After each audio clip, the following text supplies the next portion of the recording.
Queria dar boa tarde a todos e a todas. Mais um seminário da Fundação Fernando Henrique Cardoso.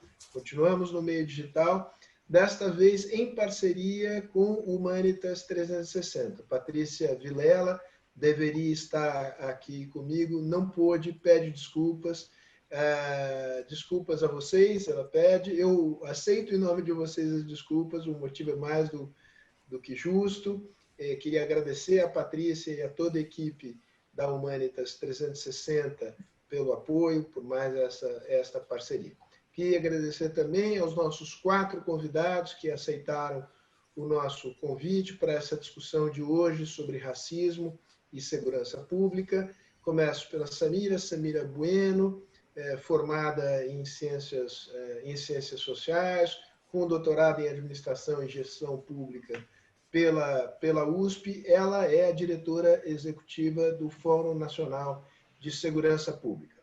Hélio Santos, que é mestre em finanças, doutor em administração pela Universidade de São Paulo, tem uma larguíssima e produtiva militância no movimento negro, que começa lá nos anos 70, desempenhou um papel importante no governo Montoro, no governo Fernando Henrique, e segue ativo nesta área. Eliseu Lopes, que é advogado e hoje exerce o cargo de ouvidor da Polícia Militar de São Paulo, foi também secretário adjunto da Secretaria de Igualdade Racial do município de São Paulo, na gestão de Fernando Haddad. E Dudu Ribeiro, historiador baiano e fundador e coordenador executivo da Iniciativa Negra, que é uma organização que defende uma nova política para drogas e é um especialista em gestão estratégica de políticas públicas. Então, estamos aqui, os 4 debatedores, eu faço o papel da moderação. Como nós combinamos, intervenções curtas iniciais de 5 minutos, depois a gente transforma isso numa conversa e vai agregando aqui as palavras que aparecerem. Samira, a palavra é tua. Pequeno preâmbulo, quase desnecessário, porque você conhece esses dados melhor do que ninguém. Mas só para situar essa nossa conversa de hoje aqui. As estatísticas revelam que há uma prevalência clara de negros e pardos nas estatísticas de vitimização por violência. E por violência das forças de segurança do Estado, em particular das polícias militares. E que há também uma predominância clara de negros e pardos, desproporcional à participação desses 2 grupos sociais da população, na população carcerária. Ou seja, prende-se mais não brancos do que não brancos existem na população. Então, as estatísticas aparentemente revelam um viés racial nos mecanismos, na aplicação dos mecanismos de punição e repressão do Estado brasileiro. Então, é nesse contexto que nós nos situamos aqui nessa conversa. A pergunta é, isto de fato, esses números revelam são uma expressão do racismo estrutural da sociedade brasileira? É um reflexo em certas instituições específicas, ou, digamos, as estatísticas não revelam isso? Nós vamos avançar, evidentemente, não ficar aqui só no diagnóstico, mas procurar apontar soluções. Né? Então, tua intervenção inicial, Samira, e aí a gente vai seguindo um pouco aqui a ordem. Eu vou pedir para o Dudu falar, Hélio e depois Eliseu, e aí a gente começa uma conversa entre nós 5 aqui. Samira, a palavra é tua. Sérgio, muito obrigada pelo convite, para você, para a Patrícia. É um prazer estar debatendo com o Hélio, com o Eliseu e com o Dudu. Antes de mais nada, eu quero fazer uma introdução, já um pedido de desculpas antecipados, porque o home office nos impõe, né, uma rotina um tanto quanto inusitada, então talvez a gente tenha participação especial de latidos ou gatos miando por aqui, então eu já peço desculpas antecipadas porque eles estavam latindo agora. Eu fico muito feliz de ser convidada para fazer esse debate, porque a gente acabou de divulgar o Atlas da Violência e a gente trouxe mais alguns dados que reforçam um pouco desse cenário, Sérgio, que você já introduzia, né? No Fórum Brasileiro de Segurança Pública, a gente tem como marca a produção de informação em segurança pública, né? Muito apostando que a gente não faz política pública sem ter bons diagnósticos e sem ter indicadores que sejam passíveis de monitoramento. Então, a gente, além de elaborar políticas públicas com base em evidências, a gente precisa garantir que essas políticas estejam sendo aplicadas e que a gente consiga verificar minimamente qual que é a efetividade que elas estão tendo, se os resultados esperados lá na formulação estão sendo produzidos. E a gente tem um balanço com os dados, tanto da última edição do anuário, que é do final do ano passado, a gente solta a próxima agora no início de outubro, quanto do Atlas da Violência, que a gente divulgou agora, em parceria com o IPEA, tem 2 semanas, que indicam que não só a gente tem uma prevalência de negros entre as vítimas da violência no Brasil, e aí eu estou falando vítimas da violência, como você mesmo já disse, tanto pensando nas intervenções policiais, quando a gente olha para os policiais que são assassinados, a maior parte deles são negros, né, percentualmente acima do que é a população negra dentro do efetivo policial. A gente tem a maior parte das vítimas da violência letal, 75% dos homicídios no Brasil, as vítimas são negras, a maior parte da população carcerária do Brasil é negra. E isso, eu acho que tem um quadro que é o que mais me preocupa, que eu queria colocar, porque eu acho que é mais do que uma definição de uma fotografia. Quando a gente fala desses dados de 2018, 2019, a gente tende a olhar para eles como uma fotografia, um retrato daquele momento. E a gente fala muito sobre como os números da violência traduzem tão bem esse racismo brasileiro. E muitas vezes esse racismo, ele acaba encoberto por uma discussão sobre pobreza ou de classe. E aí fala, não, mas morreu porque era negro, o que está em questão é a vulnerabilidade desta pessoa negra, ou morreu porque está em condições socioeconômicas que a tornam mais vulneráveis e como se a cor da pele dessa pessoa, né, a raça, a cor dessa pessoa não fosse um fator determinante nessa vitimização. E aí eu queria trazer um elemento que a gente trouxe no último Atlas, para a gente refletir sobre isso, que tem a ver com o quão as políticas públicas na última década foram capazes de reduzir a violência, mas acentuaram a desigualdade racial. Eu acho que nos ajuda nessa reflexão.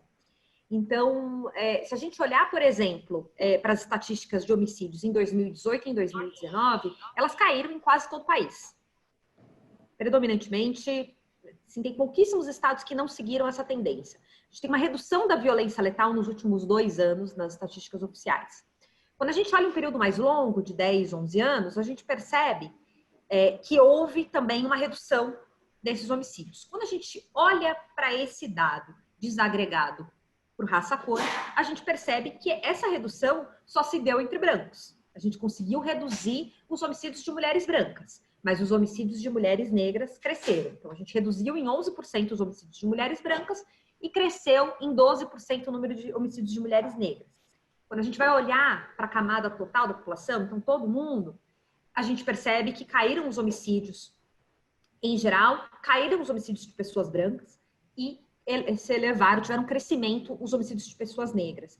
Então, acho que para além de um racismo que se traduz nessa violência, eu acho que a gente tem uma reflexão que é que políticas são essas que a gente tem forjado no Brasil ao longo dos últimos anos, que são capazes de preservar a vida de alguns e não preservar a vida de outros. Como é que a gente explica que a gente conseguiu reduzir a violência, o impacto da violência na vida dos brancos, mas entre os negros isso cresceu nos mesmos territórios, né, nos mesmos lugares, nesse mesmo Brasil em que todo mundo vive, que está sob as mesmas condições socioeconômicas. Né? Ainda, claro, que a gente possa olhar isso no nível do território, o fato é que essa desigualdade racial, ela não só se acentuou nos números da violência letal, mas ela se acentua também nos números prisionais, quando a gente percebe que a população prisional só cresceu e, percentualmente, a população de negros mais cresce. Então, tudo isso para dizer que E aí eu acho que assim, os meus companheiros aqui vão falar, vão fazer essa discussão, inclusive do ponto de vista mais teórico, muito melhor do que eu, mas como alguém que trabalha diretamente com esses números, é muito difícil ignorar os dados da violência e não perceber que eles são a evidência mais brutal desse racismo brasileiro. Porque esses números, eles também se manifestam no mercado de trabalho, quando a gente olha salários, inserção profissional de pessoas negras e de pessoas brancas. Por que negros ganham menos do que brancos, às vezes, nas mesmas posições? Quando a gente olha para os indicadores educacionais, alguns dos indicadores de saúde. Então, a gente tem outros elementos que mostram. Samira, deixa eu te cometer em delicadeza porque eu acho que vamos focalizar Lancei a sementinha. no primeiro momento na questão da violência. Eu acho que a tua introdução ela põe a bola na direção correta. E aí eu queria pedir para o Dudu que comentasse a fala da Samira e procurasse avançar um pouco na resposta. Por que esta tendência em que a violência, as estatísticas da violência, no geral, elas se reduzem, mas ela aumenta entre negros neste período dos últimos 10 ou 20 anos mencionado pela Samira? Quais são as causas? Qual é a tua leitura dessa realidade? Bom, primeiro gostaria de agradecer o convite e saudar essa roda virtual maravilhosa. A minha desculpa, caso apareçam intervenções, não vão ser de animais, mas pode ser do meu filho aqui, que sobe na minha perna durante a apresentação. Ele tem 1 ano de idade e ele é o bebê mais live e reuniões aí dessa quarentena, aparecem todas. Bom, eu acho que Samira já deu um percurso que é muito importante, assim, da perspectiva de como é necessário a gente fazer uma análise do cenário a partir da produção qualificada de dados, né? Porque para a gente produzir boas saídas, a gente precisa ter um bom quadro, né? Mas acredito que a gente tem um percurso, e Samira até já sugeriu isso, um percurso mais longo a se observar para compreender a violência racial no Brasil, né? E as políticas adotadas no campo da segurança pública. Nós, na Iniciativa Negra por uma Nova Política sobre Drogas, nós temos muito nos preocupado em conseguir apresentar novas lentes para conseguir enxergar tanto processos históricos, né, e conseguir observar o percurso que faz com que as ideias de punição, de crime, de justiça estejam associadas à raça no Brasil, né, para a gente conseguir ter uma visão melhor desse percurso histórico, fazer melhores definições sobre o presente para poder conseguir, obviamente, pensar boas perspectivas para o futuro, né? Dentro do campo da política de drogas, que nós enxergamos como um dos arcabouços mais bem acabados da violência racial no Brasil, a gente pode ir lá no século XIX, na proibição do pito do pango, que se chamava, né? O hábito de fumar maconha pelas pessoas escravizadas, e é interessante a gente pegar lá em 1830 a primeira legislação no Brasil que proíbe uma substância psicoativa a partir da criminalização, e está lá no texto que a punição é para escravo e outras pessoas que dela fizerem uso, né? A própria letra da lei já estava dizendo quem ela iria buscar coibir. E o interessante também desse processo é imaginar que essa própria letra da lei, naquele processo histórico, ela, de certa forma, entre aspas, emprestava a humanidade à pessoa escravizada, porque a pessoa escravizada não era considerada pessoa, a não ser para ser considerada criminosa. Então, esse percurso longo de desumanização, né, porque é isso, essas ideias das quais eu estou falando, sobre crime, castigo, punição, que estão vinculados à história racial brasileira, continua nos informando sobre segurança pública, sobre o papel do Estado em relação à vida da população negra, e elas foram construídas nesse lugar das relações entre pessoas e pessoas consideradas coisas, né? Desse processo desumanizador. E aí a inauguração no século XX de uma ideia de coibir a política de drogas, de coibir o uso de substâncias psicoativas, vai trazer um outro elemento, que é um professor radicado aqui na Bahia, o professor Sergipano Rodrigues Dora, que ele diz que a maconha é uma vingança dos negros contra os brancos. por terem usurpado sua liberdade.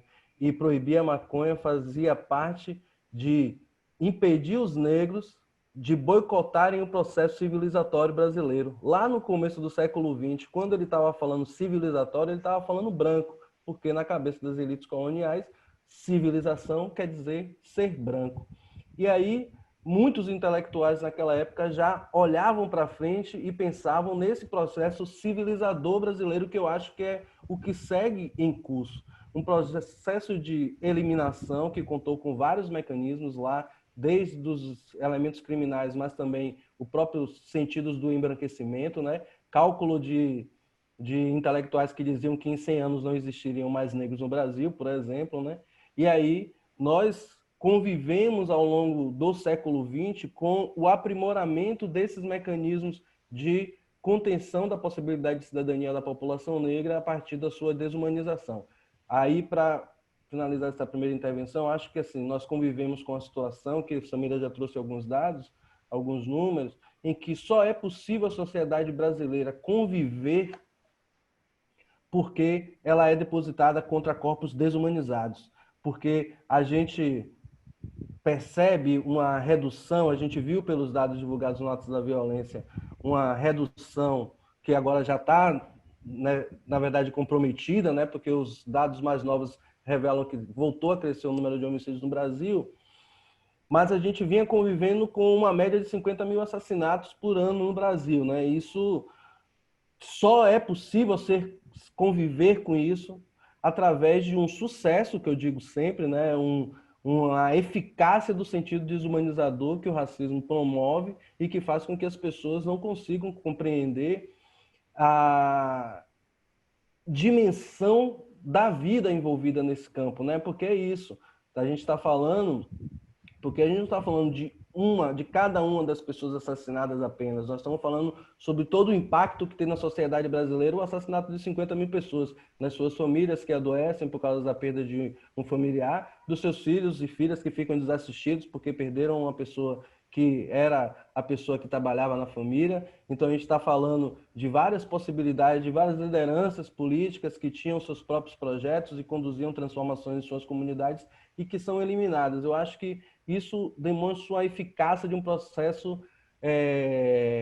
colonizador nessa ideia que eu estou falando dos 100 anos atrás, pensar a civilização de 100 anos para frente sem os negros. E aí a segurança pública talvez seja muito bem acabado, inclusive na própria altíssima mortalidade dos agentes policiais negros também, já que foi um outro dado que Samira apontou aí, não são apenas as pessoas que estão envolvidas com o comércio ou com o uso de substâncias ilícitas, mas os agentes da segurança que também são colocados numa guerra que não é uma guerra deles, é uma guerra que quem está lucrando muito não está dentro da favela, não está na guerra, está produzindo armas, está vendendo cartuchos para as polícias, está fazendo especulação imobiliária para tomada de territórios. Esse processo, eu acho que é o que alimenta o que a gente chama hoje de genocídio brasileiro, né? Eu acho que a política de guerras às drogas, a iniciativa tem debatido muito isso.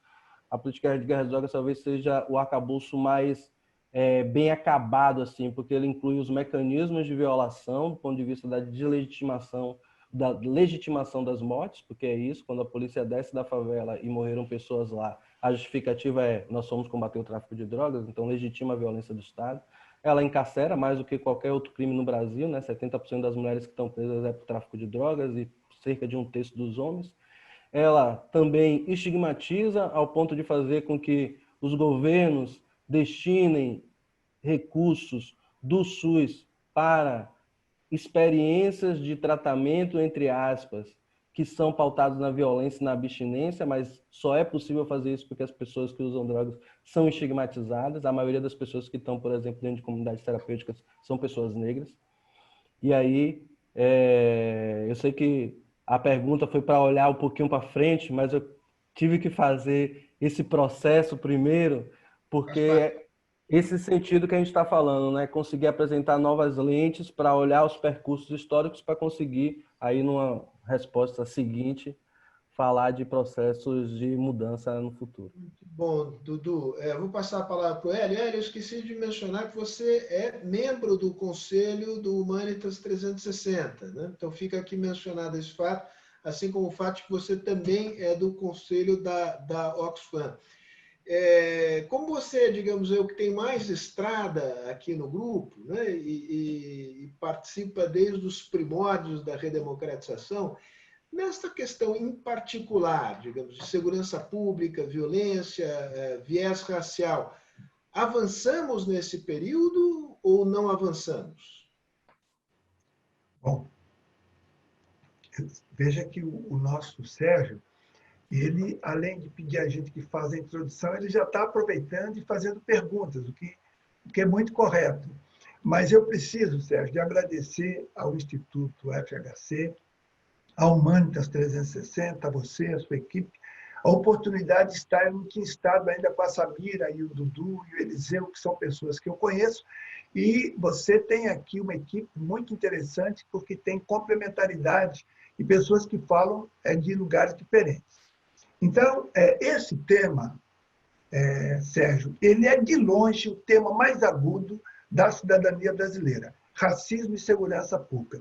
Ele se inscreve no amplo panorama nacional, não no nosso subdesenvolvimento, sempre falado, mas no nosso não desenvolvimento. É uma definitiva marca do anacronismo que nós ainda estamos imersos aqui, ainda no século XXI. Sempre me pareceu, por exemplo, estranho, desde o governo Montoro, quando houve o primeiro contato com a Academia Militar do Barro Branco, em 1984. Sempre me pareceu estranho, Sérgio, pensar uma polícia antirracista numa das sociedades mais racistas do mundo. Né? As polícias, como todo mundo sabe, é um braço armado da sociedade. A sociedade brasileira vive o que eu sempre chamei de racismo inercial, porque ele independe de normas prefixadas. Ele está na forma da sociedade funcionar e é residual da escravidão colonial, como o Dudu pontuou muito bem. Né? Então, a grande maioria da população negra habita as chamadas regiões carentes, que eu denomino comunidades esquecidas, né? Esquecidas pela incúria secular do Estado brasileiro. São populações ensanduichadas, Sérgio. De um lado você tem as polícias e do outro lado você tem as milícias e as gangues. Né? E essa é uma situação surreal. Para decifrar o Brasil, nesse campo, você quer saber, nós precisamos entender a cultura da violência, que o Dudu também falou, da banalização da violência que o racismo induz. Quer dizer, violência contra crianças, contra mulheres, contra jovens, dos 8 estupros a cada hora, né? E essa brutalidade, essa cultura da violência, esse brutalismo banal, tem a ver com a nossa história de impunidade e sujeição que foram herdados do escravismo, que diz que alguns corpos são, sim, massacráveis. A Samira trouxe aí muito bem dados que mostram que, neste campo, houve uma melhora, e, no entanto, não para os negros. Samira, esse fenômeno acontece também em outros campos, que há uma melhora geral. Então, a raiz está nessa engrenagem. Quer dizer, o fim da ditadura militar, ele não significou o fim do arbítrio militar. Durante 20 anos de ditadura, a Comissão Nacional da Verdade reconheceu 434 mortes e desaparecimentos. Isso em 20 anos. Ora, isso, Dudu, é a média de garotos de 16 a 29 anos que morrem por semana. São 450, 65 por dia. Então, esta comparação esdrúxula, né, revela, quer dizer, do que é que nós estamos falando. Quer dizer, a segurança pública ela ganha nova feição, Sérgio, com o fim do escravismo. Né? Antes de 1888, Dudu, já tinha muita gente livre, mas estavam soltos. Né? E a delegacia de vadiagem, eu sou de Belo Horizonte, lá nós tínhamos até nos anos 70, delegacia de vadiagem. Vadiagem é para quem não tinha trabalho. Né? Então, para a gente poder entender, Sérgio, essa idade, essa ideia, as políticas de segurança elas devem estar na contramão. Né? A situação complicou nos últimos tempos, porque o aparelho policial, por exemplo, se politizou. Né? Isso complicou mais. Né? A bancada da bala pede mais armamento para esse problema que você falou, mais polícia, ou seja, nós focamos nos efeitos, é como enxugar gelo, não ocorre a redução da violência, como a Samira pontuou. E, para terminar, Sérgio, eu quero deixar para o debate, a gente tem que pensar em políticas heterodoxas. O racismo individual, que incomoda tanto, o racismo pessoal, ele nos remete ao direito penal, que o Eliseu sabe muito bem. Mas o racismo inercial, o racismo estrutural, ele requer política pública, sempre. Não há um problema desse, todos que foram ditos aí, que o encaminhamento é política pública. Então, nós temos que focar em diversos pontos, né? Um trato científico policial mais focado, mais científico, mais focado nas operações, num sentido preventivo. Uma política de drogas, Dudu, mais orientada para a saúde, porque essa política realmente é de encarceramento. É uma política até aqui inédita, que o Brasil nunca fez. Nós temos 11 milhões de neném, jovens na faixa de 16 a 29 anos. Evidentemente que o jovem que nem estuda e nem trabalha é um jovem pobre, porque um jovem da classe média ou rico vai ter o que fazer. Então, 11 milhões, até esse momento, Sérgio, não houve uma política pública focada nesse grupo. Quando se pensa em Bolsa Família, essa coisa geral, não houve até aqui uma política focada no jovem. Então, eu penso que, evidentemente, que tem que se pensar também na reciclagem da formação policial, uma maior eficácia da corregedoria, né? Da ouvidoria, que é impunidade, né? Então, esse absurdo que a Samira apontou, e que essa contabilidade macabra, Dudu, de 23 mil jovens mortos por ano, na verdade, você pegou um espectro maior, 50 mil, né?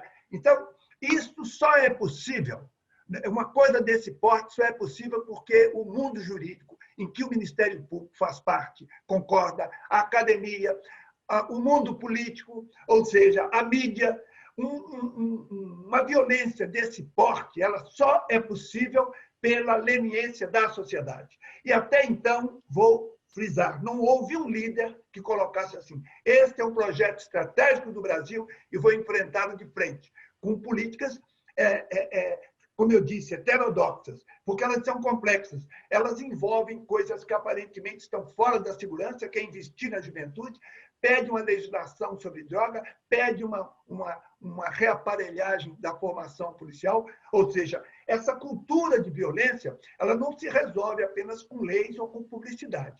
Tem que se atacar por frentes várias para, a médio prazo, reduzir essa chaga que está aí desde sempre. Então, é um desafio.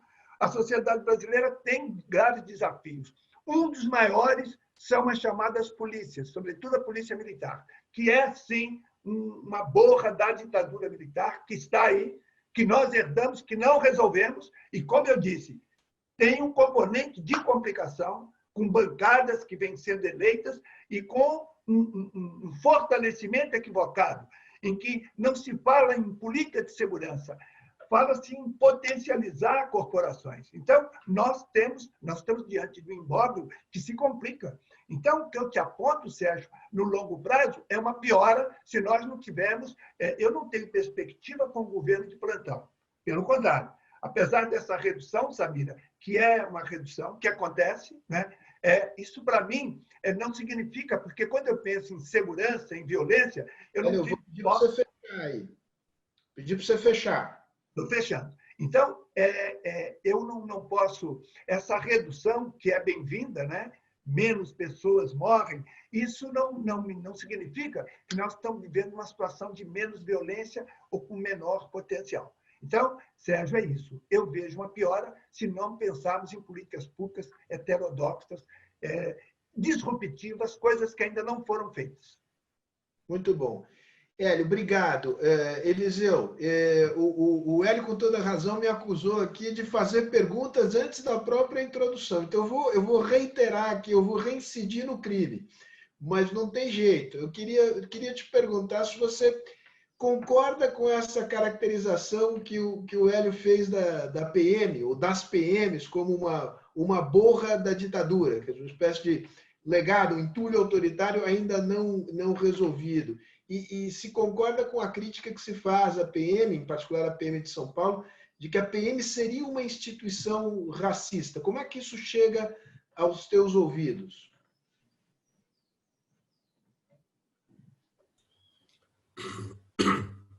Desculpa. Quanto tempo tem que eu preciso para tentar ser disciplinado? Eu tentei controlar todos dentro de 5 minutos. É difícil, mas eu vou Mas tentar. todos ultrapassaram. Então, qual foi a média? Só para eu saber. A média foi de 6 minutos e 15 segundos. Eu acabei de calcular aqui. Muito bem. Primeiro, eu queria cumprimentar a todos, rápido, tá?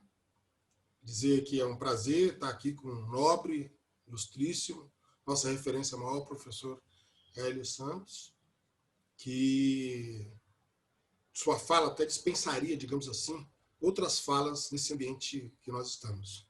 Todavia, quando nós estamos num ambiente mais múltiplos, né, de várias falas, então vou tentar dar uma contribuição, ainda que eu acho que seja difícil depois da fala do professor Hélio Santos. Acho, inclusive, que você, como palmeirense, deveria ter sido mais bondoso e generoso comigo. De toda sorte... Sou imparcial.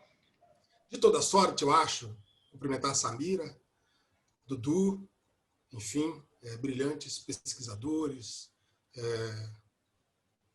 pensadores dos problemas brasileiros. Eu acho, em primeiro lugar, que o Brasil, considero que o Brasil, nós precisamos, antes de qualquer coisa, pensar que Brasil que nós queremos. E eu queria começar com a última reflexão do professor Hélio Santos. O Brasil que nós queremos precisa se reencontrar com chagas ou com mazelas ou ainda vicissitudes herdadas do nosso período, do nosso processo histórico. Considero que o problema do racismo, então, diz respeito a essa evidente falta de pensar num projeto nacional para os brasileiros. Eu penso que poucos governos pensaram, sobretudo após a escravidão, um projeto nacional que incluísse todos os brasileiros. Haja vista que o problema da violência decorre, evidentemente, da herança do período da escravidão, onde nós não éramos sujeitos de direito. Imagine, eu estou exagerando, nós nem éramos sujeitos, nós éramos coisas. E o fato de ter abolido a escravidão em 1888, que foi uma vitória evidente do ponto de vista da luta antirracista, da luta anti-escravocrata. Por outro lado, essa vitória ela não foi acoplada, digamos assim, ou estendida para os desafios da construção da sociedade brasileira. Então, o legado da pobreza, da miséria, o legado da não significação de atores como sujeitos de direito. Portanto, nós herdamos um país com muito grande de negros e de modo que mesmo as leis corroboraram e estratégias foram usadas justamente para negar, inclusive, a participação do povo negro nessa sociedade a partir do advento do fim da escravidão. Esse país que foi construído sem levar em conta essa assimetria na sua construção, onde uma parte da população foi construída, foi alvejada com políticas públicas de cotas para os não negros e índios, mas sobretudo os não negros, né? E índios, por sua vez, lei de terras, enfim, assento na escola, na universidade, na educação, portanto, sujeitos de direitos. De modo que o problema da violência perpassa, evidentemente, essa sociedade. Ela marca, portanto, é um entulho, digamos assim, da ditadura, para usar a palavra que foi utilizada como o entulho da escravidão, que foi usada no problema da ditadura. E eu considero que, portanto, nós estamos falando ainda, mesmo após a Constituição de 88, mesmo nós tido construções importantes, nós temos ainda no imaginário da população, toda a população brasileira, uma ideia de que nós não somos sujeitos de direitos e, portanto, estamos à mercê de toda sorte de violência que eu considero dessa deformação da construção da sociedade brasileira, que recai, indubitavelmente, para a população negra. Então, acho que essa é uma primeira questão. Se nós não levarmos em conta esse elemento, e ter isso como elemento, é difícil traçar perspectivas.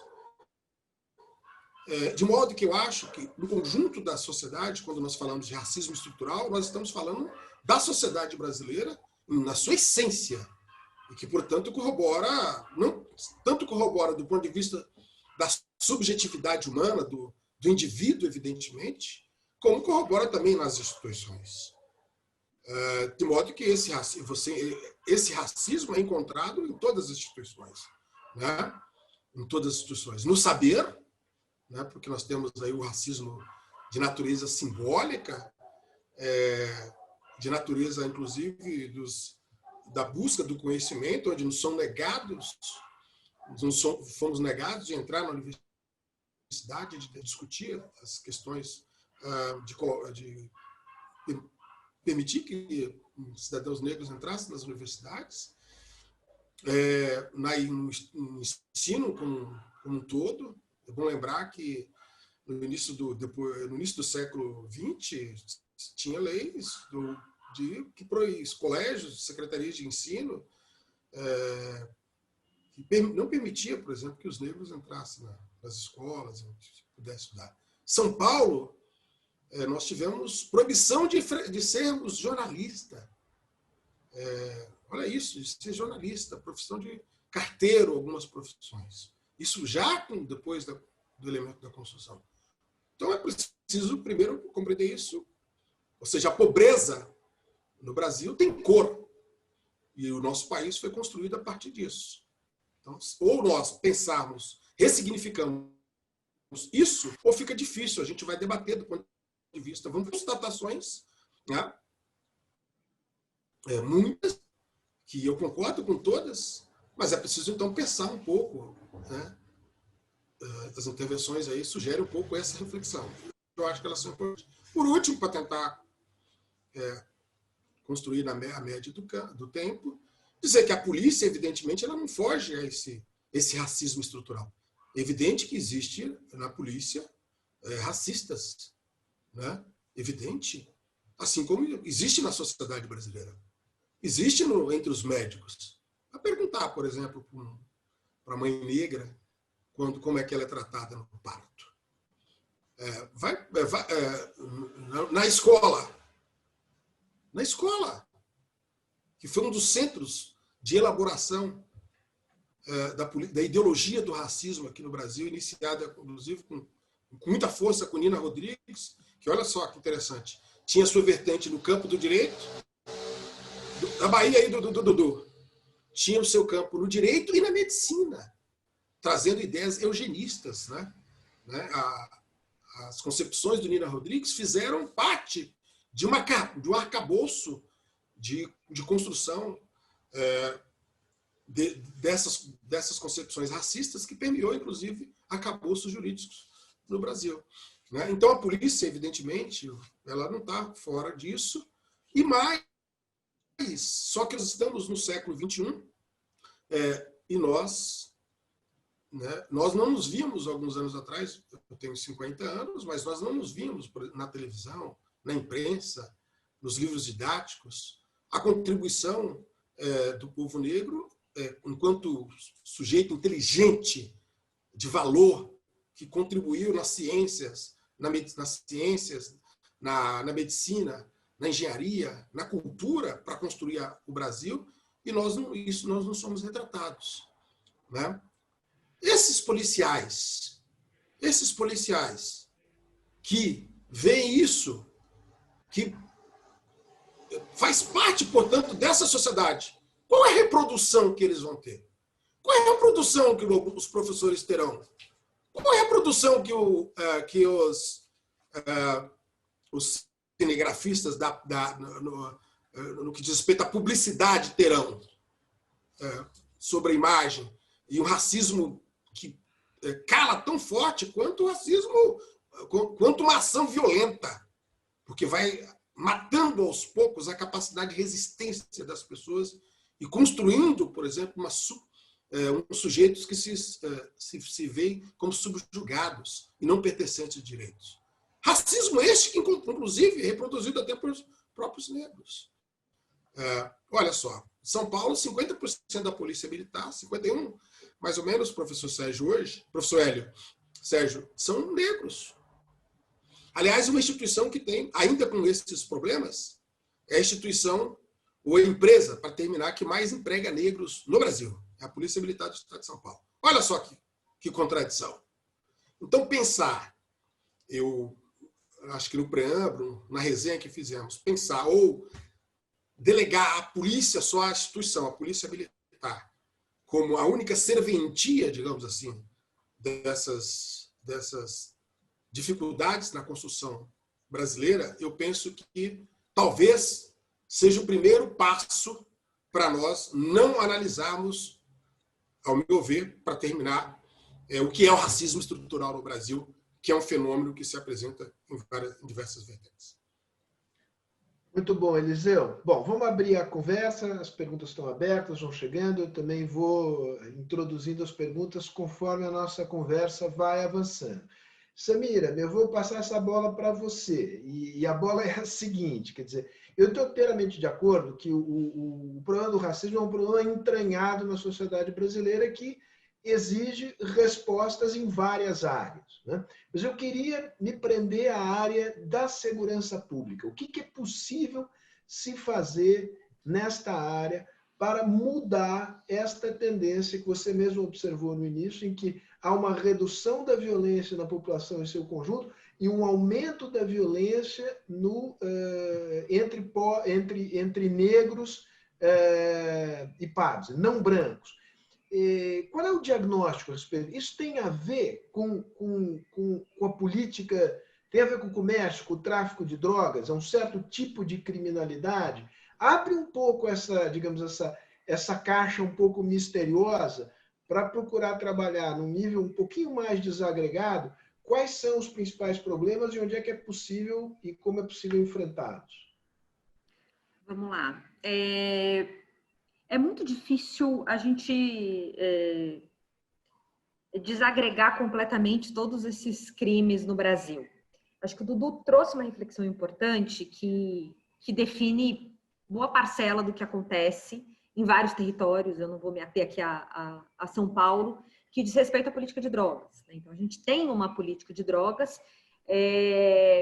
que é uma coisa muito louco como ela opera, porque eu acho que além da questão racial, né, dessa perspectiva de uma política de segurança que traz esses códigos que criminalizam a população negra, então o jovem negro é aquele que porta os códigos e os signos, aquele simbolismo que é tido como a ameaça, é tido como criminoso, né? Então, se a gente for pensar qual que é o estereótipo do bandido no Brasil, que muitas vezes guia a percepção desse policial que está ali na ponta, mas até do cidadão comum, quando ele começa a levantar o vidro do carro, quando ele está parado no semáforo, porque ele acha que vai ser assaltado, é inegável que muitos desses códigos são códigos pertencentes à cultura negra, esse jovem negro da periferia. Agora, eu acho que a política de drogas, ela acrescenta um componente e ela explica tanto parte das disputas de ilícitos, e aí eu acho que tem um longo debate para a gente discutir o quanto a proibição das drogas ela incentiva cada vez mais esses mercados ilícitos e que no mercado ilícito você se resolve as coisas na força, né? Então, como tem alguns países adotado políticas de drogas diferentes, com legalização de algumas substâncias, regulamentação de outras, para pensar em como é que você controla esses mercados ilícitos, porque os mercados ilícitos eles sempre vão existir, né? Então, só que como é que você regula isso de modo que nem tudo seja resolvido ali na ponta na força. Como isso está muito vinculado também às desigualdades sociais no território, você tem ali uma dinâmica de determinados crimes que envolvem disputas de facções, de gangues, de grupos criminosos que estão disputando uma área, ou simplesmente que disputam porque a gente tem uma sociabilidade que é extremamente violenta. Então, tem um tanto dessa violência que é motivada tanto por um mercado de ilícitos, drogas, armas e afins, que opera nessa ilegalidade, tem um tanto dessa violência que é reproduzida pelas instituições policiais, porque a ideia da suspeição ela está muito voltada para essa figura de um jovem negro, né, do sexo masculino, que é tido como o elemento criminoso. Mas tem alguns outros elementos aí que eu acho que é importante a gente ressaltar, que tem a ver com essa ideia de uma sociabilidade que é extremamente violenta e cujas relações sociais estão assentadas nessas relações violentas. Então, quando a gente pensa, por exemplo, a violência doméstica, acho que o Hélio trouxe um pouco dessa reflexão. Quando a gente pensa a violência doméstica, isso se reproduz da mesma forma, né? Como solucionar problemas domésticos, como se relacionar do dia a dia. A gente tem uma tolerância altíssima com a violência como uma forma de resolver conflitos, seja do ponto de vista institucional, e aí pensando nas forças policiais. Então, vamos pensar no caso do George Floyd, recente nos Estados Unidos, e a onda de manifestações e de protestos que isso gerou, inclusive em vários países do mundo, inclusive no Brasil. Parte da população, parte da sociedade fica indignada com o que viu, mas no Brasil a gente vive aquilo todo dia, né? E a gente tem alguns casos ao longo desse ano de crianças negras que foram vítimas da violência do Estado e que não geram a mesma comoção do que, por exemplo, George Floyd gerou nos Estados Unidos. Isso, de algum modo, tem a ver com essa banalização, né? Com essa banalização da violência de tal modo que faz parte dos usos e costumes, tá? No nosso, quase que como se estivesse no nosso repertório, né? Somos um país de uma tradição extremamente violenta e a gente está acostumado a administrar as nossas relações sociais e os nossos conflitos dessa forma. Então, acho que no nível macro, a gente pode pensar sim, que política de drogas explica boa parte desse dilema que a gente vive, desse grande problema que a gente vive, essa mazela que é a violência, mas historicamente nós somos, acho que o Dudu traz muito isso na reflexão dele, né? Somos historicamente uma nação violenta que lidou com isso, com qualquer tipo de conflito, com qualquer tipo de relação dessa forma. Então, a verdade é que a transição democrática ela não foi capaz de efetivar direitos civis para boas parcelas da população, né? Então, a gente tem esse racismo com essa inefetivação de direitos, que é algo que não se traduz no dia a dia das pessoas. Samira, fecha um pouco o raciocínio aí, tá ótimo, deixa pra gente ir trocando figurinhas aqui. E eu acho que a violência enfim, expõe isso de uma forma muito brutal, mas essa inefetivação de direitos completa, né? Essa é uma transição que nunca enfrentou os fantasmas do passado. Isso tem a ver com racismo, isso tem a ver com o legado autoritário da ditadura militar, isso tem a ver com uma série de questões que, até hoje, nós temos uma enorme dificuldade de tratar. Legal. Dudu, fala um pouco do trabalho da Iniciativa Negra e da tua visão sobre a importância, vou chamar o tema da droga, para explicar esse alto grau de letalidade entre policiais negros e populações negras. E queria passar depois a bola, eu vou te pular num primeiro momento, mas eu volto a você. Queria saber do Eliseu, como é que essa questão tem sido trabalhada dentro da PM, na formação na Academia do Barro Branco, nas conversas dos comandantes para a tropa, que tipo de clima e que tipo de discussão tem dentro da PM de São Paulo hoje? Dudu, a palavra primeira é tua. A Iniciativa Negra ela é uma organização da sociedade civil, né, constituída há 2 anos, mas a gente tem uma caminhada já de 5 anos, eu no movimento antiproibicionista de mais de 10 anos. Nós estamos baseados aqui em Salvador e em São Paulo, né? Nós temos hoje equipe em Salvador e em São Paulo. A gente trabalha em 3 grandes áreas, que é o advocacy, né, fazer incidência política nos poderes, a comunicação por engajamento, para a gente convencer mais pessoas das nossas ideias, e a pesquisa, né? Recentemente a gente teve a honra de participar de um projeto, né, do lançamento do relatório do nosso primeiro ano de trabalho da Rede de Observatórios da Segurança, que é um projeto capitaneado pelo SESEC, da Faculdade Cândido Mendes. Então, é um projeto que envolve 5 estados no Brasil, né? Bahia, Pernambuco, Ceará, Rio de Janeiro e São Paulo. E a gente passou esse último ano, desde a metade do ano passado, e lançamos o relatório no último mês de junho, onde monitoramos 12.600 eventos relacionados à segurança pública. Nesse relatório, 12.600 eventos que nós monitoramos a partir das notícias, né? A gente busca os principais jornais, os principais portais de cada um dos estados e monitora essas notícias, não vinculadas especificamente apenas com drogas, mas policiamento, feminicídio, violência contra LGBTQIA+, racismo. E o nosso relatório, inclusive, chama Racismo Motor da Violência, e foi um desafio a gente conseguir, por exemplo, observar que dos 12.600 eventos da segurança pública que nós monitoramos nos 5 estados, né, sendo que mais de 60% era de policiamento, a gente vai encontrar apenas 50 casos de racismo, assim registrados, né, nas notícias, né? Então, o nosso desafio foi como pensar, na verdade, como o racismo está nas outras 12.550 notícias e que não é revelado, porque isso também é uma demonstração muito nítida da capacidade, da eficácia do racismo estrutural, desse processo do racismo inercial que o professor Hélio Santos estava falando, né? Então, o se fazer presente sem se pronunciar é uma eficácia do racismo estrutural. Então, a iniciativa tem trabalhado também com essa ideia da produção de pesquisa para a gente conseguir qualificar essa análise do impacto da política de drogas na vida da população como um todo e pensar perspectivas de superação desse quadro, que aí eu vou desenhar em 3 grandes áreas o que a gente tem falado da mudança da política de drogas como superação desse quadro dramático de violência, né? Primeiro, a gente precisa, e não são 3 grandes áreas pensadas como etapas, uma sucedendo a outra, mas para elas serem pensadas em conjunto.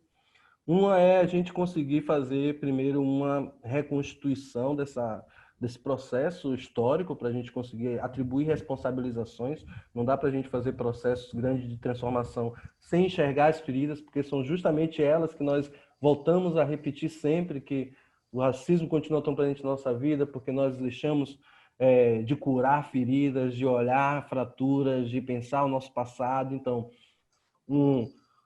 talvez o que mais se assemelhe do ponto de vista institucional na cabeça das pessoas, do ponto de vista organizativo, uma espécie de comissão da verdade e justiça, ou verdade, justiça e reparação. Então, um processo que consiga analisar o estabelecimento da guerra às drogas no Brasil, consiga responsabilizar, inclusive, o Estado quanto parte central desse processo de guerra, para a gente não só identificar os agentes, mas também poder identificar as vítimas e pensar também um processo outro, que é um segundo grande tema, que é o processo da reparação histórica. Porque também a gente não pode fazer um processo de mudança da atual política de drogas imaginando que a gente vai fazer, por exemplo, regulamentações e que daqui para frente segue-se uma nova história. Não, porque nós temos pessoas que estão em vida vitimadas pela guerra às drogas, pessoas que perderam seus entes. Muito, inclusive, dessa reparação não vai superar boa parte dos traumas, né? Porque a gente perdeu foi muita gente e nenhum processo de reparação vai trazer, mas a gente vai ter que ter um processo reparatório para conseguir, inclusive, estar bem para o outro grande tema que eu trago aqui, que é a possibilidade de, no mercado regulado das substâncias psicoativas, como está acontecendo em outros lugares do mundo, a gente equilibrar as condições de participação. Porque também não vale a gente regulamentar as substâncias que hoje são proibidas e, no momento seguinte, as pessoas negras vão lá trabalhar de forma precarizada para pessoas brancas que serão donas dos negócios das drogas reguladas. Então, vai precisar fazer essa reconstituição histórica, fazer a reparação e distribuir as oportunidades com crédito, com políticas afirmativas, para as pessoas poderem participar do mercado regulado de forma mais equilibrada. Então, Dudu, vou pedir para você agora fechar. Eu estou aqui com a ingrata tarefa de fazer 4 pessoas interessantes falarem. Então, fechou aí? Posso seguir? Porque esta ideia, digamos, da atuação em 3 áreas, mas basicamente a ideia de reparações, a ideia de políticas, digamos, daqui para frente, eu queria, Hélio, que você comentasse, você que tem uma reflexão importante sobre o desenvolvimento. Mas antes eu queria ouvir o Eliseu, para ter o teu relato de como é que essa discussão tem chegado à Polícia Militar de São Paulo. Eu acho que tem algumas coisas que talvez a gente precise esclarecer. A polícia funciona como uma instituição que tem normas, que tem, evidentemente, procedimentos e obedecem à lei, a rigor enquanto instituição. Portanto, não existe nenhum comando por parte da polícia que, digamos assim, de diferenciação entre as pessoas. Né? E se nós formos procurar em todas as instituições, não existe esse comando. Pelo contrário, nós somos regidos pelo comando maior da nossa Carta Política de 1988. Então, por que nós temos, então, a todo momento, uma sociedade voltada para o racismo e tal? A gente precisa pensar nisso. Eu acho que essa é a grande reflexão. Né? Do ponto de vista da Polícia Militar, aqui em São Paulo, tem visto, por exemplo, o professor Hélio Santos, se eu não me engano, já deu aula na Academia de Polícia, na Cadepol, né, professor, se eu não me engano, na Polícia Militar, também no Barro Branco, o doutor Arruda, enfim, outros nomes, o doutor Edio Silva, né, que foi secretário de Justiça de São Paulo, doutor Eunício Prudente, várias pessoas. Eu já dei palestra lá no Barro Branco, que é a escola maior de formação dos oficiais, enfim. Né? Existe, evidentemente, agora eles têm enfrentado talvez com mais vigor. Por exemplo, foi indicado agora para uma bibliografia da Polícia Militar para adentrar os livros da professora Djamila, próprio professor Silvio, livros também, indiquei também do Dr. Ed, outros nomes, o Dr. Hélio, outros nomes aí para, digamos assim, estruturalmente, na instituição, você repelir as práticas racistas. Elas vão contribuir, e muito, evidentemente. Elas vão resolver? Evidente que não. Assim como não resolve nos meios de comunicação. Tem visto vários meios de comunicação, professor Hélio. Já é uma grande vitória. Porque imaginem você, o senhor, desculpe-me a insolência, na década de 80, não pensava ver uma propaganda de um negro bonito, charmoso, e nós somos muito bonitos, mas numa visão, uma construção, exaltando, de fato, a nossa beleza, a beleza da mulher negra, ou como consumidor, coisa parecida. Né? Mas, no entanto, essas mesmas instituições nos negam certos direitos, certas percepções, certos lugares de fala, digamos assim. Eu mesmo fui vítima aí agora de um racismo quando eu entrei na ouvidoria das polícias. Por incrível que pareça, professor, de pessoas, inclusive do campo mais progressista. Do campo mais progressista, por incrível que pareça. Né? Por algo desconsiderar, digamos assim, se temos capacidade para desenvolver uma tarefa, porque não pertence a uma outra corrente ou porque tem uma visão diferente. Né? Então, assim, eu acho que esse problema do racismo, né, e da violência praticada pelo sistema de segurança pública, ele vai encontrar, evidentemente, as imperfeições da sociedade vai recair sobre isso. Qual a melhor forma de atacar? Acho que essa é uma questão. Eu penso que, como ouvidor da polícia, a melhor forma que eu tenho de atacar essas questões é encontrando um ambiente de diálogo com uma instituição. enquanto estudante, um dos objetivos da auditoria é você propor políticas públicas que vá de encontro ao sistema de segurança pública para melhorar a ação da polícia. Então todas, maior visibilidade na atividade policial, uma polícia comunitária, uma polícia que possa ter relações com a sociedade onde vivemos, né, que conheçam as pessoas. Isso tudo são instrumentos importantes para mitigar esses efeitos, né? Mas é preciso atacar em outras vertentes. É preciso que o policial veja negros médicos, e temos muitos negros médicos, cientistas, parlamentares, né? Signatários em expressão maior em novelas, em filmes, nos telejornais, né? Nós somos as classes C e D, segundo o Instituto Antigo Data Popular, me parece que agora a Locomotiva, né? Dirigido pelo Renato Meirelles, diz que nós somos a contribuição da população negra, da população mais pobre, de periferia, enfim, elas são maior para o nosso PIB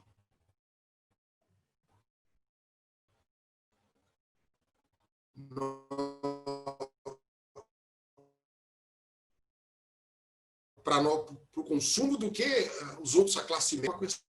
Questão. Nós precisamos acabar com a cultura do encarceramento no Brasil. Isso não tem nada a ver com a polícia. Isso tem a ver com o poder judiciário. Isso tem a ver com o poder judiciário. O poder judiciário tem como premissa encarcerar, tem como premissa, na verdade, ampliar, inclusive, a participação de populações significativas, de trancar essas pessoas, sem que no sistema prisional nosso tenha uma possibilidade de a pessoa se reconstruir, né? Pensar no próprio modelo de vida que não seja só a perspectiva do crime. Então, esse modelo... Vamos fechar aí, Eliseu. Esse modelo, para fechar, para aqui seguir a orientação do nosso líder, Sérgio Fausto. Esse modelo justicialista que nós temos, que, aliás, está sendo questionado porque invadiu outras searas, né? Esse modelo que hoje a classe média, notadamente os setores da política, estão experimentando ações extremadas, né? Ilegais, inclusive, que a população de periferia já experimentou ao longo da vida. Esse modelo nós precisamos pensar. Eu acho que isso é uma tarefa mais, talvez, significativa do ponto de vista da violência, que teria efeitos muito concretos sobre o problema da violência, e, sobretudo, no sentido de segregar uma parcela da população para o sistema prisional.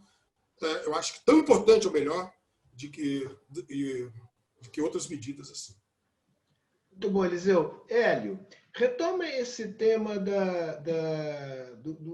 das políticas aqui mencionadas pelo Dudu. Deixa eu fazer o papel aqui de agente provocador.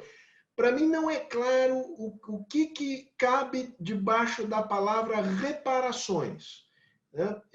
Queria a tua perspectiva sobre isso. Porque, digamos, deixa eu desenvolver um minuto mais. Reparações, digamos, se a gente for olhar a história brasileira no seu conjunto, tem coisas absolutamente irreparáveis, né? Como é que é possível, digamos, você chegar a uma conta a esse respeito e depositá-la sobre gerações que muitas vezes, a rigor, não têm responsabilidade por aquilo que foi feito há 400, 500 anos atrás. Nós não corremos o risco de ficar, em vez de avançar, a gente ficar preso a essa ideia, digamos, de uma espécie de dívida histórica insaudável com o povo negro? Sérgio, Você está trazendo aqui um tema, eu tenho certeza que o Dudu pensa isso, que teria que ter uma outra live, porque se, por um lado, meu querido Sérgio, não tem como responsabilizar as pessoas que estão aí, todas elas, e a gente pode quantificar isso, são beneficiárias dessa história. Esse é um fato, e hoje eu faço parte de um grupo aqui na UFBA que discute isso. Falta, inclusive, produção de conhecimento. A sua observação faz sentido, Sérgio. Não há, tem que produzir conhecimento. E essa dívida, ela pode ser mesmo impagável, mas ela existe e os beneficiários dela estão aí. Eu acho que o Dudu põe o dedo na ferida. Eu quero ser rápido porque eu quero fechar. Mas eu não posso deixar, meu caro Eliseu, de colocar, quando você fala dessa dificuldade de identificar que a polícia tem, eu digo que uma coisa é enfrentar um racista num processo de seleção numa empresa, outra coisa é enfrentar um racista armado, entendeu? Isso aí sobretudo para quem é jovem. Então, eu penso, e você está certo, Eliseu, quando você pensa em buscar diálogo, quais canais de diálogo, né? Agora, precisa de uma coisa chamada vontade política, porque a gente dizia na época da ditadura, falta vontade política. E olha como falta vontade política, independe do perfil ideológico de quem está no poder. O PT está há 14 anos aqui na Bahia e a Polícia Militar daqui tem um ranking pior que a de São Paulo. Então, é só para a gente poder entender que independe do perfil do governante. Então, nós temos uma situação real, né, e que precisa, o que você busca de diálogo, quer dizer, de formação, mas é preciso mais do que isso, né? Algumas coisas o Dudu, a Samira colocaram, mas uma coisa é certa, as polícias têm que ter essa predisposição de trabalhar contra essa cultura, reconhecendo, você falou muito bem do Instituto Locomotiva, um soldado mais modesto, ou um cabo, precisa saber que o salário que paga ele é pago basicamente com o ICM, que é pago nos impostos de consumo, que todos pagam. A primeira coisa que ele tem que saber é ver o contribuinte não como um... Por isso que a palavra militar é ruim, né? Porque militar significa operar contra o inimigo. Mas voltando ao Dudu. Dudu vai, no lugar certo, porque para racismo inercial pede política pública. Você tem razão. Ninguém há de negar que a regularização não é simplesmente regularizar a droga. Eu sei que uma política de droga adequada ela é mais focada na saúde até do que na economia. Mas você tem razão, Dudu. A regularização, não tenha dúvida, isso vai gerar negócios em que a população negra vai ser, mais uma vez, caudatária. Tem que ter política pública. Num debate que eu tive aí no Instituto FHC, eu expliquei que o BNDES é uma caixa de ação afirmativa. O conceito de ação afirmativa, Sérgio, é que você não pode tratar todos igualmente. Os empresários brasileiros, de uma maneira muito correta, falaram, olha, do ponto de vista internacional, nós não podemos concorrer. E o Estado brasileiro reconhece e dá a eles um tratamento diferenciado, oferecendo dinheiro, com baixos juros, com carência. O S do BNDES nunca aconteceu. Dudu, a política pública ela tem que ter, além de focar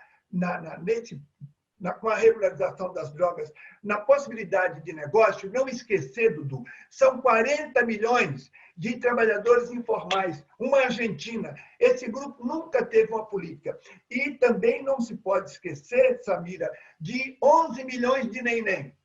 Quer dizer, qual é a política? E essa também é uma política afirmativa. Eu estou pensando em bolsa não eterna, uma bolsa que habilite esse jovem.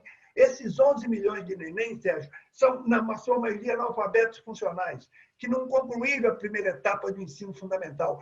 Não se pensou numa política para esse grupo. Então, eu penso, Dudu, que são políticas públicas, como eu disse, heterodoxas. Nós temos que pensar para cada caso, né, como essas políticas devem acontecer. Elas requerem recursos, Sérgio, e esta reparação, Sérgio, ela não tem esse contexto que você colocou. Eu entendi quando você fala, olha, um jovem pode dizer, mas o que é que eu tenho com isso? Sim, você é um beneficiário, por conta da ideia de vasos comunicantes. Se na sociedade um grande grupo é apartado, você tem um grupo que perde. Para concluir, o Brasil, a questão do racismo, ele é inibidor, Sérgio, do desenvolvimento. Eu falei do não desenvolvimento. O Brasil é um país que aceita estar contido até um determinado patamar, prefere isso do que políticas públicas que possam incluir a maioria. Então, digo, trata-se de uma reivindicação, Sérgio, que governo algum pensou. É disruptivo, é heterodoxo, porque são políticas de reparação, sim. Mas a política de reparação, ela tem eficácia. Ela não significa transferir dinheiro para as pessoas consumirem. Você habilita as pessoas para num prazo determinado, elas terem autossuficiência. Por isso, nós temos que pensar no PAIFAR, Política de Apoio Integral à Família de Risco, que nós propusemos em 2007 para a Associação Brasileira de Mulheres. Uma política que vai além do Bolsa Família, que uma família é albergada e, depois de algum tempo, ela está habilitada para prosseguir. Essas políticas, elas não foram pensadas. Eu não posso nem acusar governos passados. Isso não foi colocado na mesa. Essa produção de conhecimento ainda está para ser feita. Então, esse é o tamanho da encrenca, porque eu estou falando de 110 milhões de pessoas, que é a maioria da população brasileira. Então, política pública, sim. E não só nessa área, Dudu, em todas as áreas em que for possível. Não se pode tratar todos igualmente quando você tem uma defasagem histórica, Sérgio, tão grave. E aí é política pública, mas, repito, Sérgio, com eficácia. Não se trata de transferir dinheiro para consumo, porque aí é como enxugar gelo. Habilitar as pessoas para que elas possam ter sustentabilidade. Eu acho que eu sintetizei o máximo que eu pude. Samira, ó, legal, Hélio. Samira, vamos apertar Posso fazer um comentário do que o Hélio falou? Deixa eu só fazer uma coisa aqui, em nome das pessoas que estão fazendo pergunta, apertar um pouquinho o Eliseu aqui. O Wellington Santos disse, olha, não tem comando para tratamento diferenciado, mas ele lembra aqui uma declaração feliz do comandante da PM, o General Camilo, que disse em algum momento não é a mesma coisa abordar pessoas no Jardim e abordar pessoas na Brasilândia. Né? Que, enfim, coloca essa questão. A Patrícia Vilela, que está aqui nos assistindo,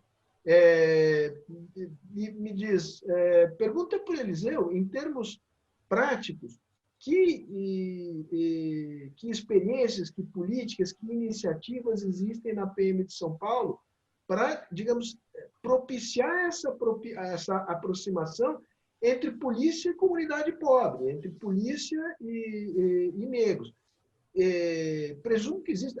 A PM leva uma pecha, muitas vezes, negativa, mas não vamos esquecer que os policiais também fazem papel de parteiro, bombeiros, prestam serviço à comunidade. Então, conta um pouco essa história, Eliseu.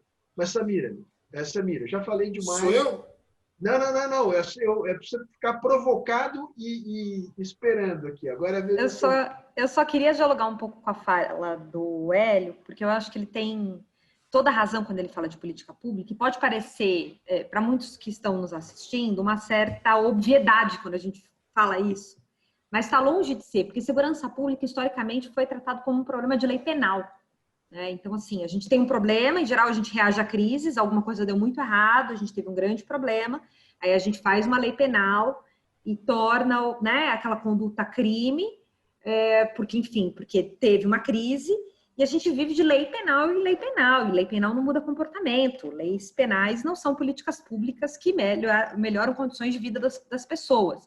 Então, eu acho que a gente tem um olhar para a segurança pública que é um olhar, primeiro, ainda é um olhar muito preso em polícia, né? Segurança pública acho que vai muito além disso, vai muito além do trabalho da polícia. A polícia é mais um ator que faz essa roda girar e que opera no dia a dia das pessoas no campo da segurança pública, mas a gente acaba, às vezes, tendo uma visão um tanto quanto restritiva quanto a isso.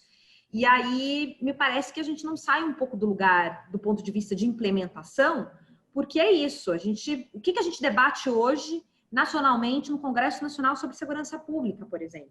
Ou mesmo no nível local, na Bahia, qual que é o debate? Aqui em São Paulo, o que é o debate? Se a gente não está debatendo lei orgânica das polícias, a gente está debatendo tornar algum tipo de conduta um crime ou mudar o Estatuto de Desarmamento. Qual que é a política? Que política de segurança é essa? A gente não tem política. Qual que é o projeto? Mas eu deixo aqui para o ouvidor responder. Vamos, Eliseu, segura aí. Eu te provoquei, mas te peço a tua paciência. Queria, para não deixar o Dudu aqui à margem da conversa. Dudu, assim, jogo rápido, mas qual é a diferença entre política de reparação e política afirmativa? Né? Tem diferença? Não tem diferença? E por que falar em política de reparação, da sua perspectiva, é importante? Eu tratei de apresentar em grandes temas justamente para a gente conseguir compreender como cada um deles está ligado aos processos históricos no Brasil, né? Quando a gente coloca o sentido da reparação, primeiro, ele já comunica um processo, que é isso que o professor acabou de falar, que as pessoas dessa geração não podem ser responsabilizadas, mas elas são beneficiárias diretas. Então, qual é o tipo de processo que nós vamos fazer para equilibrar esses processos históricos, né? Rever essa distribuição de possibilidades e de benefícios, porque isso está conectado com a não oferta para algumas pessoas, o encontro com os serviços de determinadas pessoas, com os bens materiais, é a desvantagem de outros. Então, o processo, ele informa mais do que isso, ele informa também sobre a vida brasileira, do ponto de vista de que a economia no Brasil não existiu, não existe sem a gente perceber o processo de escravidão, né? Eu estava numa conversa com o professor Silvio Almeida lá na nossa conferência em São Paulo, da Iniciativa Negra, e aí a gente estava falando o seguinte, que uma pessoa que consegue fazer uma aula sobre formação econômica do Brasil sem levar em consideração escravidão, racialidade e colonialismo, não quer dizer que ela não entendeu sobre colonialismo, escravidão e racialidade, ela não entendeu de economia.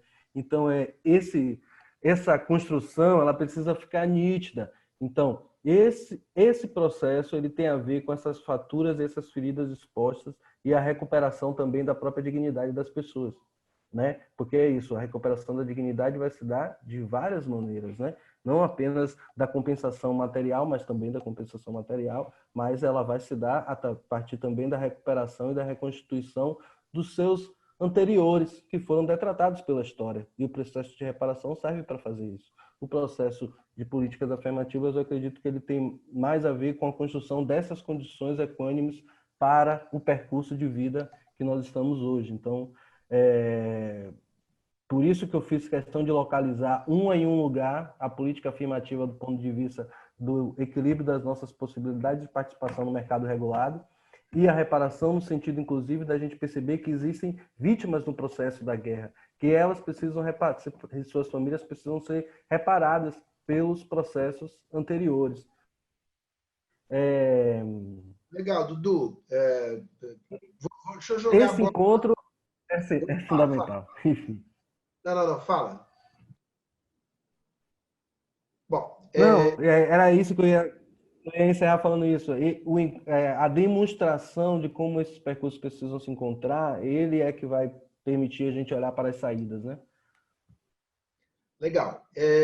Eliseu, responda às várias provocações que lhe foram feitas aí.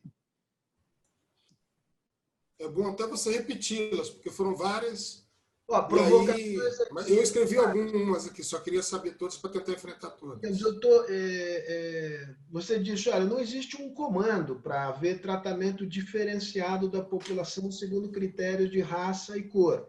E uma das pessoas que está nos assistindo, Wellington, me fugiu o sobrenome, disse, olha, não é bem assim. Ele lembrou a declaração do comandante Camilo, dizendo que não é a mesma coisa abordar pessoas nos Jardins e pessoas na Brasilândia, né? E a Patrícia Vilela Marino faz a pergunta, me disse aqui, pergunta para o Eliseu, para, digamos, nos dar exemplos, digamos, de políticas e iniciativas que mostrem que há uma disposição grande da PM de São Paulo, da cúpula da PM, de gerar uma aproximação, um contato com as populações pobres e negras, que não seja uma população, um contato que se dê em situações de violência.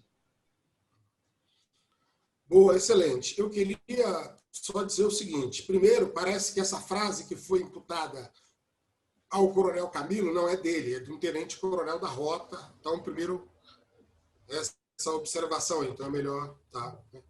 Tá, então bom esclarecimento. É bom as pessoas esclarecerem, porque Excelente. a gente pode imputar para alguma pessoa uma coisa que ela não cometeu. Esse é o primeiro ponto. O professor Hélio me fez uma provocação que eu não esqueci. Quero começar por ela. Ele falou o seguinte: não, mas nós estamos tratando de vida, aí nós estamos tratando do valor máximo que a humanidade consagrou, sobretudo com o advento da Revolução Francesa, né? Onde o centro ou seja, a vida, a liberdade, são valores absolutamente consagrados mundialmente, e uma estrutura de repressão. É bom lembrar que a polícia é a estrutura de repressão das sociedades que nós vivemos, das sociedades ditas, digamos assim, sociedades capitalistas hoje no mundo. Enfim, o que não podemos é desconsiderar isso, né?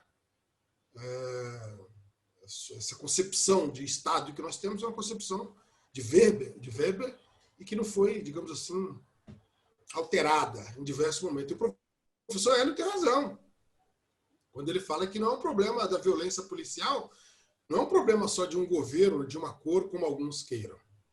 Me chamou a atenção, por exemplo, teve um debate aqui, existe um debate da sociedade aqui querendo conversar com o governador sobre o problema da violência, né, da atividade da violência na atividade policial. Né? Eu acho uma iniciativa muito bem-vinda. Nós temos tido, Sérgio, Patrícia, temos tido condições de dialogar com a polícia. Eu acho que nunca a polícia, por incrível que pareça, eu acho que é verdade que as coisas estão mais evidentes, né? A atividade policial está mais evidente por conta de um instrumento que hoje que a população compreende que é importante, que é o smartphone, câmeras de alta resolução, que as pessoas podem filmar, inclusive, a atividade policial. Mas o fato é que temos encontrado um expediente para debater sobre esses problemas. Nós estamos construindo câmaras temáticas para discutir, por exemplo, o problema da atividade da polícia. Então, respondendo objetivamente a Patrícia, nós estamos já em fase de preparação dos atores. Agora, tem atores que não querem dialogar, e a gente respeita. Tem atores que acham que a sua contribuição é mais levantar as questões, né? Tem alguns atores que acham que é mais isso. E a gente tem que respeitar. Então, nós vamos... Porque eu tentei fazer uma interlocução. Eu tentei fazer uma reunião, por exemplo, um conjunto de entidades, com a Secretaria de Segurança Pública no auge daquela violência. E muitos não queriam participar, por comezinhas, na minha opinião. E aí, tudo bem, a gente recua, a gente tem que respeitar, evidentemente, até onde vai as pessoas. É natural, faz parte do processo democrático. Mas então resolvemos fazer uma câmara temática para debater, por exemplo, o racismo nas abordagens policiais, professor Hélio Santos. Uma câmara temática para debater intervenção da polícia em manifestações. Não sei se vocês lembram aí que foi teve uma manifestação muito reprimida, um negócio absolutamente desproporcional.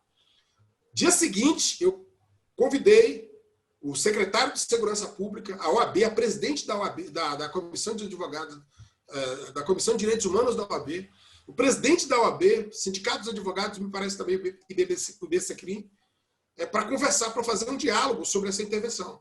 E nós conseguimos, ali, a partir dali, ter um protocolo que é o seguinte, que nós vamos participar, a ouvidoria vai convidar, quando houver manifestações grandes na cidade de São Paulo, em outros lugares, a ouvidoria vai participar lá do Copom, que é onde eles comandam, e vai participar para ver as intervenções, a intervenção policial, e agir ali, ato contínuo, né? E nós convidamos, por exemplo, a OAB nas duas oportunidades que nós tivemos. Então, tivemos 3 depois manifestações, e para a terceira, a última, não teve mais aquele problema que nós... Isso é um exemplo. Eu acho que isso é um exemplo concreto de comunicação. Um exemplo concreto de comunicação nós vamos fazer agora um debate, um curso para todos, um seminário, Patrícia, para todos os oficiais da polícia, com esses autores hoje, para discutir a temática étnico-racial. para discutir esse racismo estrutural que invade também a polícia, assim como invade a medicina, invade a outras estruturas, outras instituições da sociedade brasileira. Quando eu falo disso, eu não estou, em hipótese alguma, diminuindo a importância e o significado de uma violência policial. Mas eu estou tentando aprofundar que essa construção, esse imaginário do racismo, que está na polícia, que está em diversos lugares da sociedade, ele tem uma dimensão muito maior. E eu tenho medo.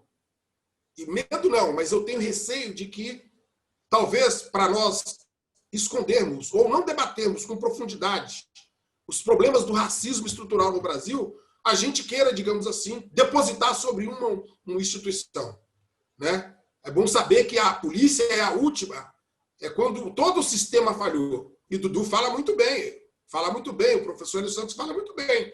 Quando nós falamos de política, por exemplo, de reparação, uma das políticas, por exemplo, reparatórias, é nós acabarmos com essa ideia de ter um justiçamento da sociedade brasileira, que leva só a uma política de trancafiamento das pessoas. O sistema judiciário deveria ser reparatório para preparar as pessoas para a sociedade. Não servir como escolas, por exemplo, de formação de agentes para cumprir funções em instituições criminosas. Esse é o modelo que nós temos. Esse modelo serve? Nós precisamos dialogar sobre esse modelo. Isso é uma política reparatória. Um salário mínimo que seja condizente. Uma das políticas reparatórias você ter um salário mínimo, resgatar o papel histórico do salário mínimo, de quanto foi construído. Né? E que, infelizmente, quando foi instituído o salário mínimo na era Vargas, não alcançou a população negra, porque ela não trabalhava. Né? Mas agora alcança um pouco. Quem foi os maiores beneficiários da política de salário mínimo, que acha o professor, queria dialogar, segundo o professor Márcio Postman, foi a melhor política de inclusão que teve nos últimos anos na sociedade brasileira, melhor que o Bolsa Família, né, por exemplo. Então, essa é uma política, uma medida reparatória importante para nós pensarmos na sociedade, essa sociedade. E a outra questão, que eu acho que é a outra provocação, então a provocação da polícia. Claro que nós temos que encontrar mecanismos. E a Patrícia fala com bastante propriedade, porque ela tem projetos e tentou discutir isso em vários governos, projetos que vai nessa linha, por exemplo, da ressocialização dos presos. Nós precisamos pensar aqui, precisamos discutir isso na polícia aqui em São Paulo. Existe hoje um ambiente, pelo menos, para debater isso. Acho também, verdade seja dita, é um ambiente, para fechar, é um ambiente difícil, é um ambiente... veja que os números da violência aqui, no estado de São Paulo, em tempo de pandemia, qual a razão mesmo? Por que esse aumento tão grande se as pessoas estão isoladas, estão confinadas? Né? Essa motivação precisa vir à baila. Vou dizer para vocês, para terminar, nós aqui, aqui na Chegar na Ouvidoria, eu percebi que é muito difícil, Dudu, professor Hélio e Samira, não está aqui qualificado, por exemplo, é muito raro ter os crimes aqui, a gente conseguir indicadores de crimes de racismo, por exemplo, cometidos pela atividade policial. Mas quando você analisa o conjunto da obra, você vê nitidamente isso. Então, nós queremos discutir um pouco aqui tantos indicadores aqui da própria ouvidoria, como melhor fazer essas formulações, mas discutir isso, e é preciso propor, por exemplo, os delegados de polícia, professor Hélio, na CADEPOL, porque o delegado tem a convicção para ali apontar qual foi o tipo de evento. Os policiais, ao serem treinados, capacitados para identificar racismo ou na atividade policial ou em outros crimes que apareçam. Né? É bom lembrar que o crime de racismo é um crime forte, tem bastante força na nossa Constituição. No entanto, você tem a lei, a injúria racial, que, ao meu ver, é uma componente para não se evidenciar o crime de racismo. Né? É um tipo de lei que veio aqui um pouco para mitigar, na verdade, os efeitos da punição do racismo. Então, eu queria levantar essas questões. Eu não sei se ficou outra pergunta sem resposta, mas eu acho que... Acho que não, Eliseu. Acho que a gente, enfim, nós estamos com o tempo, inclusive, estourado e já temos um novo integrante aqui. Chegou o filho do Dudu, que é o sinal mais veemente de que a família está dizendo o seguinte: chega, é hora de... O garotão está dizendo, pô, cuida de mim, para de falar aí sem parar. A culpa, Dudu, diz para o teu filho que a culpa é minha aqui. Nós teremos muito a conversar. Então, fica o convite para a gente voltar a conversar sobre esses temas. Um dos temas que surgiu aqui, mencionado pelo Eliseu, é o tema da ressocialização de presos, né, que é um tema importante. O tema, digamos, de políticas aqui, eu acho que, e de integração de políticas, não olhar a segurança pública apenas como, digamos, problema policial, né? Olhar também no nível dos estados o que se tem feito, o que é possível fazer. Aí queria depois ouvir Samira sobre isso, Hélio tem uma experiência sobre isso. O tema, digamos, de mudanças da política de drogas, o Dudu tem não apenas reflexão como prática nessa área. Não dá para abraçar o mundo e a gente pode avançar aqui em algumas questões. O que eu acho notável, assim, para terminar com uma nota positiva, no meio de tanta coisa difícil com a qual a gente se defronta, é que 20, 30 anos atrás, um diálogo como esse seria inimaginável, né? Acho que tem aumentado a voz e o protagonismo de negros em posições de destaque no Brasil. É muito mais lento do que a gente gostaria. Se trata de aumentar a velocidade desse processo.